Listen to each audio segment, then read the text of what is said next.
ऊपर से पूजा करके आ रहे हैं। ये कथा है जीवित पुत्रिका का। और ये दिया ऊपर से जला कर नीचे लेकर आया जाता है। अगर आप रखा जाता है देरी तक। ये देखिए जुतिया है और ये प्रसाद है। आज हम लोग जीवित पुत्रिका के नाम से ये व्रत रहा जाता है भादो महीना में अष्टमी के दिन।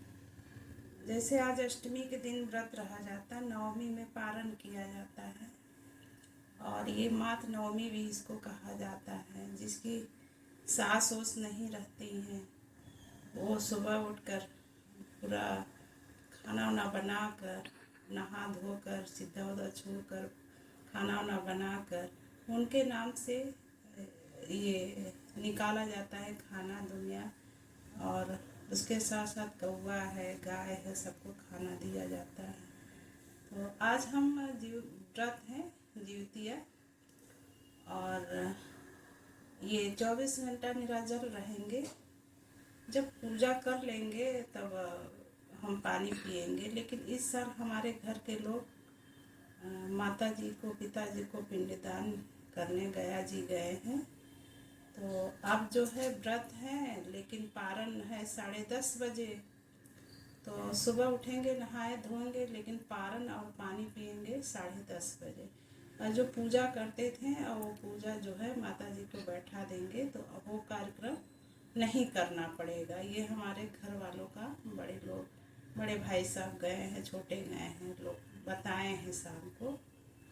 लेकिन ये कि 24 घंटा आज व्रत रहेंगे। कल सुबह 10:30 बजे बताए हैं पारण हो जाएगा, तभी हम कुछ खाए होंगे।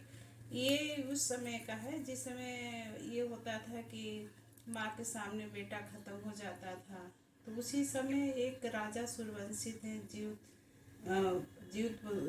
पुत्र का उनका नाम था। उसी समय ये कितने लोग को गरुड़ जो खाता था, मांस उन सब कर आकर, उसी समय उन्होंने बचाया सबको।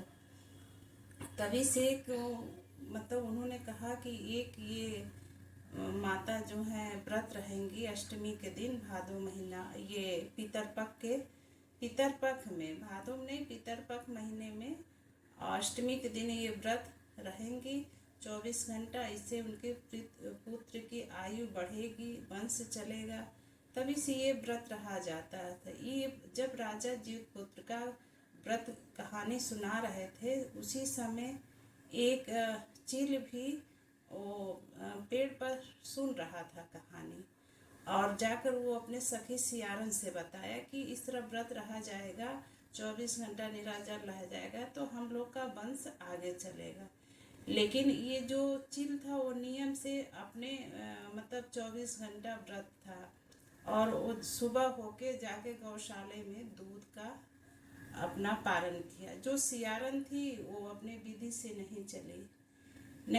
वो क्या की कि जब व्रत कथा सुन ली, गई शमशान घाट पर, अपना मांस वांस खा ली। तो अगले जन्म में सब वो दोनों बहन हुई अयोध्या नगरी में और एक ही घर में पैदा हुई। और मतलब हर गुण से संपन्न थी। लेकिन बड़ी वाली राजा की पत्नी बनी, उसकी शादी काशीराज से हुआ। और छोटी वाली मंत्री की हुई। लेकिन बड़ी वाली के पुत्र होते थे खत्म हो जाते थे, तो छोटी वाली के होते थे सब जीवित रहते। तो उसके मन में ईर्ष्या हुई कि इसके बच्चे सब जीवित रहते हैं, हमारे बच्चे क्यों नहीं जीवित रहते। तो उन्होंने अपने राजा से कहवा कर कई बार मारने की कोशिश। एक बार तो ऐसा है कि 8 बेटों को सिर काट कर उसको भेज दी पिटारी में करके। लेकिन जब माता के सामने गया तो पिटारी खोली तो सोने चांदी के जेवरात निकला और बच्चे सब सही सलामत माँ के सामने खड़े हो गए।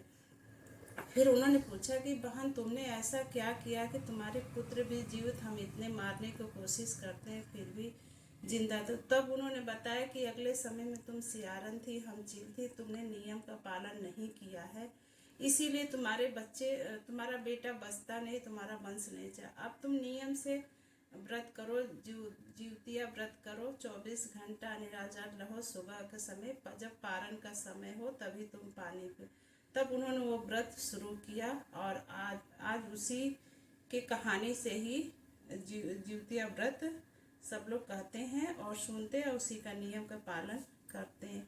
ये देखिए, ये ही आपका जिउतिया रहता है। जितने बच्चे रहते हैं सास बनाकर अपना देती हैं। ये देखिए सोने चांदी का रहता है। इसको हर साल तागे में उस पुराने तागे को निकाल के नए तागे में कल जब पानी पिएंगे तब इसको पहन कर तब पानी पिएंगे। और ये दिया जो है जहाँ से पूजा किया जाता है वहीं पर, ये नदी किनारे पूजा होती है, गोठ बनाकर होती, सब औरतें जुड़ती हैं और वहाँ गोठ बन के पूजा होता है, कहानी किस्सा होता है और तब अपने अपने घर जाती हैं और ये दिया जलता रहे। जय पुत्र जीत का।